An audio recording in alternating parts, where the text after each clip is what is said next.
Če se v spomladanskem času ta ilovica skrči, ni nobenega problema, samo še enkrat ponovimo postopek samo z ilovico in bo služilo dolgo svojemu namenu. Ker ciklamo je najprimernejše zalivati od spodaj, se pravi jo damo v lonček, jo tudi nalijemo in da ciklama potem sama srka.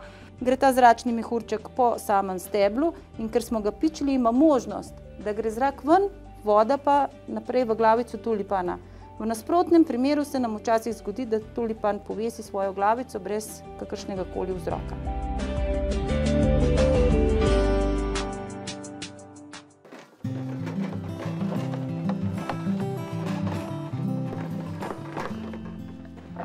Danes smo se odločili, da bomo rešili to čudovito drevo in sicer tako, da ga bomo sanirali, da bo ostal še naslednjih 20–30 let v polni kondiciji. Gre za visoko debelno jablano, ki je še dokaj dobra, ampak če ne bomo naredili takšnih posegov, kot je tole, se lahko zgodi, kot se je temu drevesu tu, ki je zaradi nesanirane poškodbe propadlo.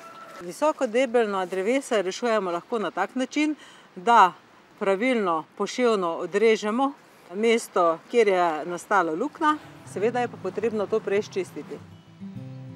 Drevesne rane najprej poravnamo, naredimo rez, pri katerem zgornji rob sega čez spodnjega. Tako vanje ne bo zatekala voda. Vdolbine, tudi manjše, dobro očistimo. Iz njih odstranimo trohneče dele in material, ki so ga v rane zanesli veter, dež in ptice. To jablano bomo rešili tako, da bomo od sosednje jablane vzeli istovrstno vejo in jo obdelali tako, da bomo zapolnili to luknjo.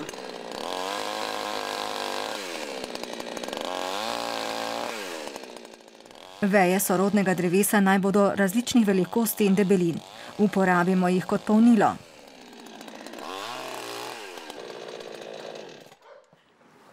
Sedaj bomo v očiščeno luknjo zadelali.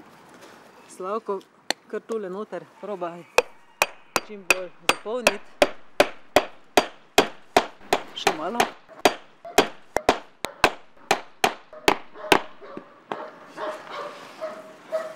Sedaj bomo pa zadelali z ilovico in to čim bolj močno, tako da, ko se ta ilovica strdi, zaščiti rano in preprečuje vstop vlage v samo deblo in zaradi tega bo ta jablana lahko še dolgo odporna in klobovala in dajala bogate plodove. Če se v spomladanskem času ta ilovica skrči, ni nobenega problema, samo še enkrat ponovimo postopek samo z ilovico in bo služilo dolgo svojemu namenu. Vsake 2–3 leta pa je potrebno to ponoviti z ilovico, notranja rana pa seveda nikdar več se ne pokaže. Tako saniramo vsa drevesa. Včasih so naši predniki bili z visokodebelnimi sadovnjaki zelo samooskrbni. Sedaj imamo v Sloveniji samo okrog 4000 hektarov teh visokodebelnih sadovnjakov, zato je potrebno, preden se odločimo, da bi staro drevo podrli, preučiti vse okoliščine. Kajti ta drevesa nam dajejo zaščito, dajejo okrog 200 kg sadja letno, ni potrebno dodatno vzdrževanje, spodaj je lahko pašnik in tako sledimo osnovnim načelom permakulture v skrbi za živali, ljudi in za ustvarjanje naravnega ravnovesja. Sedaj bomo še drugo luknjo zadelali, tako da bo sadovnjak oziroma jablana sanirana. Ko bo pravi in goden trenutek, porežemo in pomladimo jablano. Ko režemo jablane v pravem času po biodinamiki, je potrebno biti pozorni na to, da tudi če gre za detaljno prenovo jablane oziroma staro debelnega drevesa, nikdar ne porežemo več kot 1/4 vej. Z takšno prenovo intenzivno pa dejansko lahko 20–30 let podaljšamo življenjsko dobo drevesa. Pomembno je, da tudi da pričnemo z sanacijo čim prej.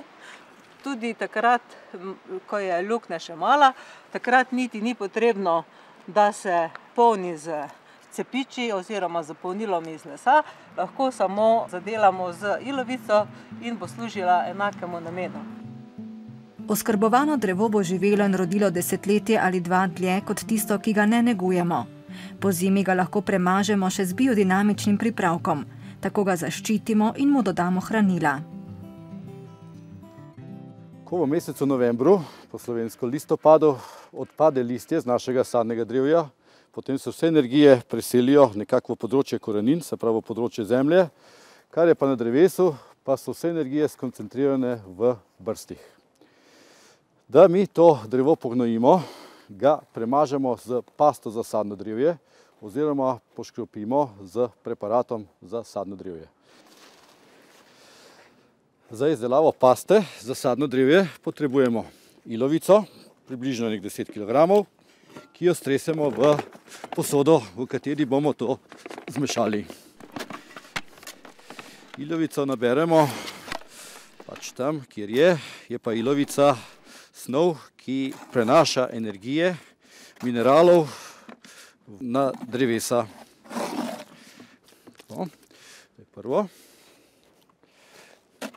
Potem približno enako količino govejega gnoja, ki ga bomo zmešali potem z ilovico. Goveji gnoj prenaša mikroorganizme, in sicer koristne mikroorganizme, ki proizvajajo potem hrano na samem ljubju drevesa. Iz ljubja prehaja ta energija in ta hrana v kambi. Potem preko tega potresemo pepel. V pepelu se nahaja predvsem kalij in še drugi elementi, ki jih je pravzaprav drevo pri svoji rasti potegnilo iz zemlje. Na koncu dodamo še bazaltno moko, ki je v bistvu globočina zemeljska in je nosilec silicija. Te bazaltne moke na to količino pripravimo približno 2 kg. No, in na koncu še vse skupaj zalijemo z sirotko mlečno. Sirotka pa prinaša kalcij, in sicer kalcij, ki je že prešel skozi organizem nekega živega bitja. V tem primeru, ki je to mleko kravje, je kravje mleko. Ravno tako so v sirotki še mikroorganizmi, ki potem delujejo skupaj z ostalimi mikroorganizmi in proizvajajo to hrano na drevesu. No, sedaj pa to začnemo mešati in mešamo 1 uro.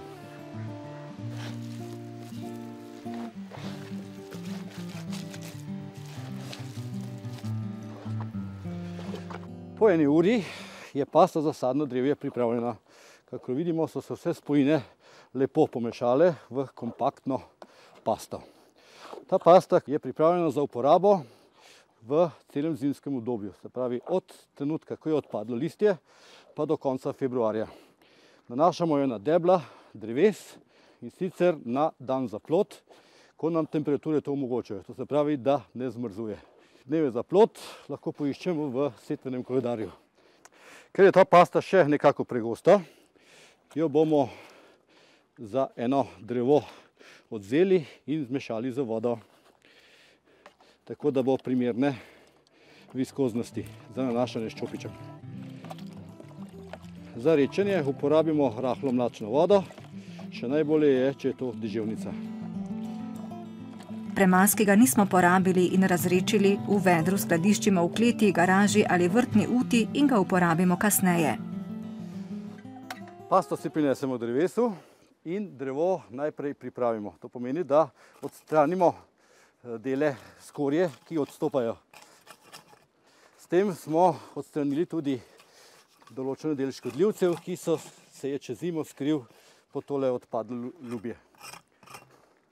Potem pričnemo z nanašanjem paste. Pasto lahko nanašamo z malo večjim čopičem, kakor da bi pleskali stene.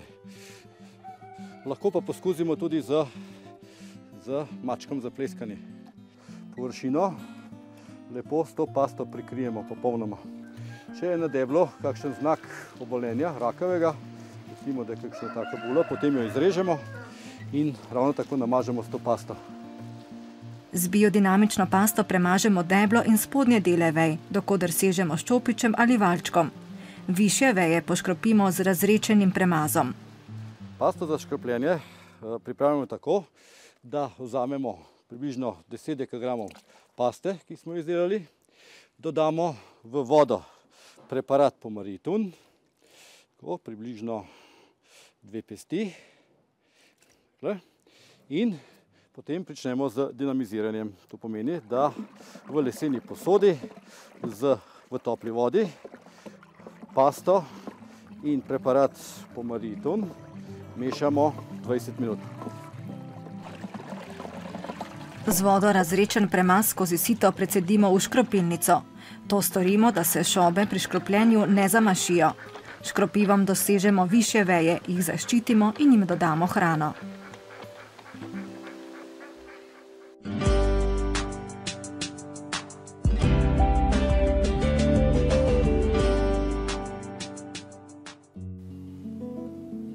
Med svetlicami, ki nam pozimi in v začetku spomladi pogosto obarvajo stanovanja, so tudi ciklame. Očarajo nas s svojimi velikimi cvetovi intenzivnih barv in čvrstostjo temnozelenih listov. V gozdovih, ki so njihova naravna rastišča, cvetijo avgusta. V vrtnarijah pa prve lončke s ciklamami najdemo že jeseni. Mi imamo pravzaprav ciklame že od septembra, ki so primerne za zunanje zasajanje. Zdaj v zimskem času imamo pa ciklame, kot so tile, dujeti, posebnosti, 2 sadike posajene v enem lončku, sorta Curly, se pravi, cvetovi so malo narezlani. Torej 2 ciklami v enem lončku, tamle imamo rdečo-belo. Kaj to pomeni? Sta to 2 rastlini? Je to gomolj zraščen? Tu so posajeni 2 rastlini v lonček. Te 2 rastlini so bile posajene male sadike in potem so se prepletle med sabo. Tukaj vidimo potem ti cvetovi, so vsak na svoji strani. Omenili ste te Curly cvetove oziroma nazobčene cvetove. Tu imate tudi cvetove posebnih oblik. To so tudi zadnja leta zelo modni cvetovi, je serija Angel Wingsi. Posebni so to, da imajo svetlejše obrobe, so v različnih barvah, v 4 odtenkih. Ciklama je nadgradnja novejše sorte teh enojnih barv.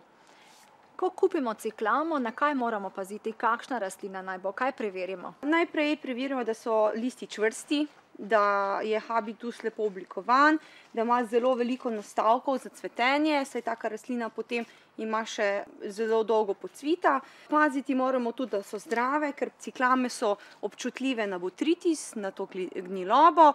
Kdaj se ponavadi doma pojavi botritis oziroma gniloba?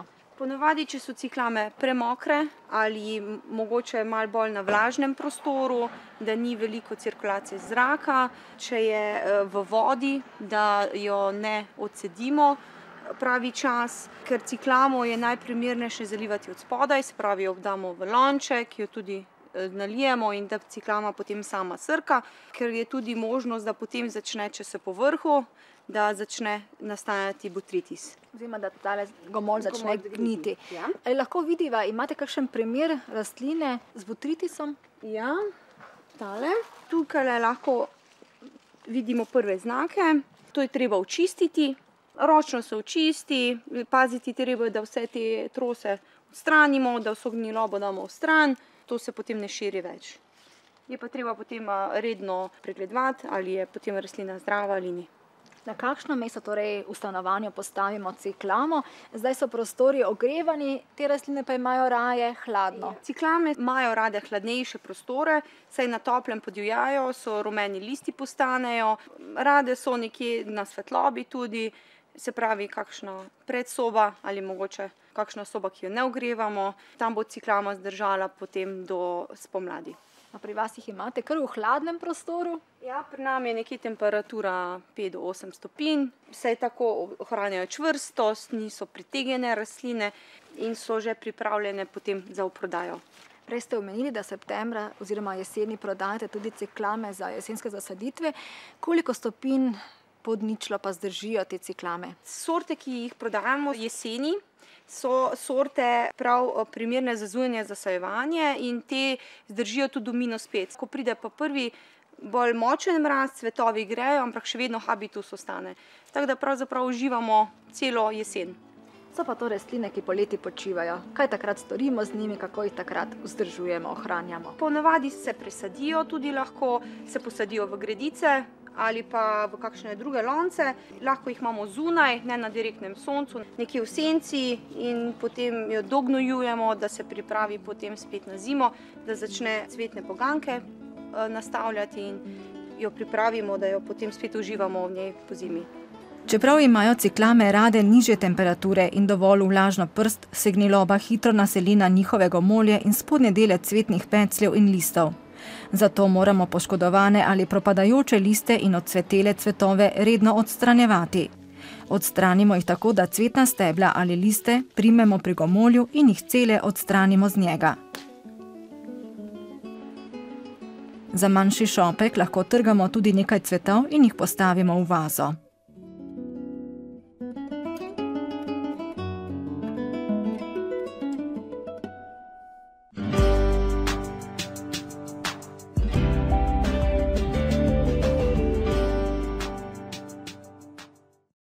V tokratni oddaji Na vrtu začenjamo z novo rubriko Cvetje doma.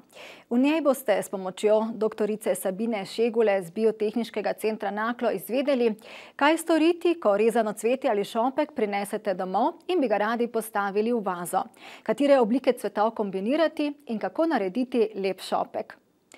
V roki držim vrtnico, verjetno eno izmed najpogostejših cvetlic, ki jih prejemamo in podarjamo. Je ta že primerna, da jo postavimo v vazo? Kaj najprej pogledamo? Ni še čisto primerna. Takoj, ko dobimo vrtnico v roke, pogledamo, dokot je obdarjena z listi. Namreč cvetje, ko ga damo v vodo, ga moramo očistiti listov, kot naprimer tukaj vsaj ta dva lista spodaj. In dokoder seže voda. Namreč listje v vodi začne gniti, kar pa skrajša življenje rezanemu cvetju v vazah. Ravno tako vidimo, da tukaj ta vrtnica ni pravilno spodrezana, namreč res, da je poševen, vendar ima tukaj en del ušesca, kar pa ni primerno. In tudi tukaj imamo trnje. Trnje previdno lahko odstranimo, vendar ne preveč, zaradi tega, ker vrtnico tudi poškodujemo. Kar se tiče poševnega reza, odrežemo z ostrim nožem. Poševni rez mora biti tako čist, tukaj v sredini pa mora biti bel stržen. Namreč, če je steblo v sredini temno, potem pomeni, da so bakterije že v steblu zamašile vodovodne cevi in vrtnica ne bo pila vode. Ravno tako je seveda pomembno, da imamo naše orodje čisto, zaradi tega, ker z umazanim orodjem okužimo stebla in narez.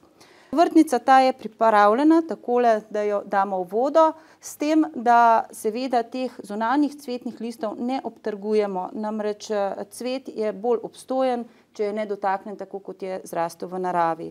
Pa mogoče, da tukaj še malo ponovim, ravno tako tukajle gremo in odstranimo nekaj listov, naredimo primeren rez z ostrim ravnim rezilom in vrtnica je oskrbljena. Ni pomembno, ali vrtnico spodrežemo nad kolenom ali pod njim, saj so njene žile razporejene enakomerno po celotnem steblu. Pomembno je, da odstranimo poškodovane dele rastline.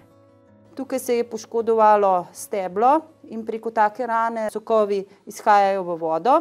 So seveda hrana za bakterije in ponovno smo v začaranem krogu, da bakterije zamašijo vodovodne cevi, kar je seveda lahko tukaj vidno na samem prerezu stebla vrtnice.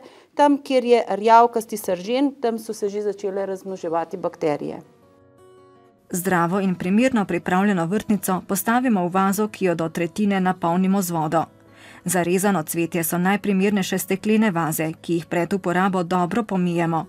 V porah keramičnih posod se pogosto zadržijo bakterije, ki jih težko odstranimo. Dodamo še hranila za rezano cvetje. Včasih nekdo misli, da je dovolj, če damo samo sladkor, vendar sam sladkor spodbuja tudi razvoj bakterij. Kot smo že povedali, so nezaželene v vodi, zato je res potrebno, da imamo hranilo za cvetje, ki vsebuje tudi antibakterijske snovi in sladkorje. Sladkorji spodbujajo razcvitanje cvetov, medtem ko antibakterijske snovi zavirajo razvoj bakterij. Vrtnice v vazi znova spodrežemo čez 2 ali 3 dni. Takrat dodamo svežo vodo in hranila. Šopek pravilno oskrbovanih vrtnic bo krasil naš dom do 14 dni.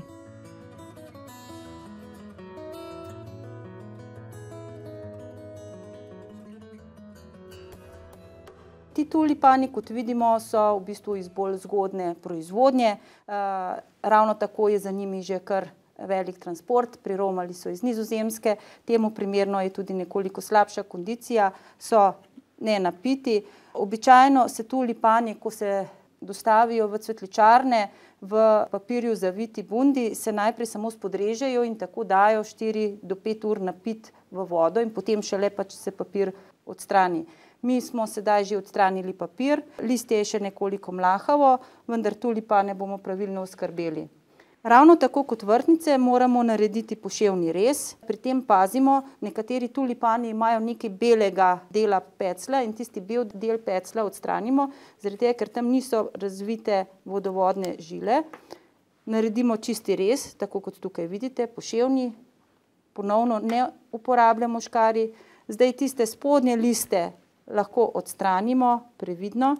Jih ne trgamo, je bolje takole pravilno zarezati. Bolje zarezati, da čim manj poškodujemo rastlino, namreč vsakič, ko odtrgamo stran, naredimo večjo rano.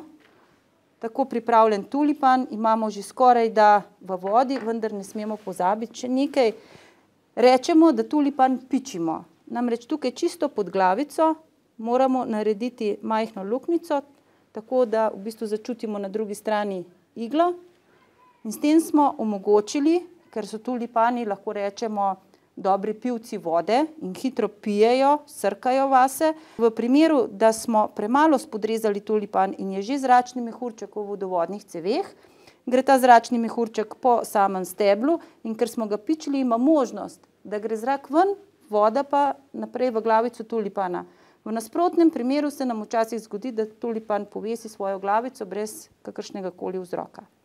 Spomladansko cvetje je bolj nagnjeno k občutljivosti plina etilena, namreč plin etilen izhaja iz sadja. To je tisto, ko recimo rečemo diši po jabolkah. To mi zavohamo plin etilen in ta plin spodbuja zorenje, tako nam rezano cvetje pravzaprav še enkrat hitreje premine.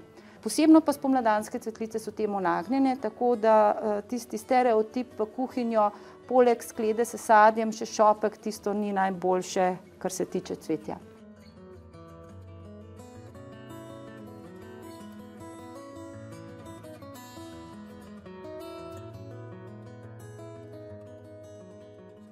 Če si ogledamo skupino cvetja, ki ima takole preko celega stebla je ulistano in ima tudi stranske poganke cvetov, vse se na enak način oskrbuje. Namreč, tako kot smo že povedali, pomembno je, da imamo steblo čisto, do koder seže voda. To je najbolj pomembno pravilo. Potem recimo pri samih krizantemah pogledamo, če so listi mogoče kaj poškodovani, večje liste tudi odstranimo. In v takem primeru, kot vidimo tukaj, ta margareta je zelo ovejana, lahko tudi nekaj stranskih pogankov odstranimo, iz njih naredimo lahko manjše šopke ali pa jih uporabimo v aranžmajih. In seveda ne smemo pozabiti ponovno na pravilen rez, poševno, z ostrim nožem, ostro in čisto rezilo je tisto, ki ga pač moramo imeti pri tem pravilu. Pri krizantemah, ki jih imamo samostojne ali v šopek povezane v vazi, pogosto prej porumeni in odpade listje kot cvetovi. Ti so marjetičasto odprti nekaj tednov. Alstromerije, po slovensko inkovske lilije, na podoben način oskrbimo kot krizanteme. Odstranimo listje, namreč, če je listje ostalo na peclu, potem grejo hranila v razvoj listov in se ti cvetovi, ki so na vrhu, ne odprejo. Na vrhu pa pogledamo še kakšen polomljen list. Nekaj dodatnih listov še lahko odstranimo. Tako je bolj cvetje transparentno, ravno tako se pa tudi odpre. In seveda njena posebnost je, da tako cvetje traja tudi 14 dni do 3 tedne.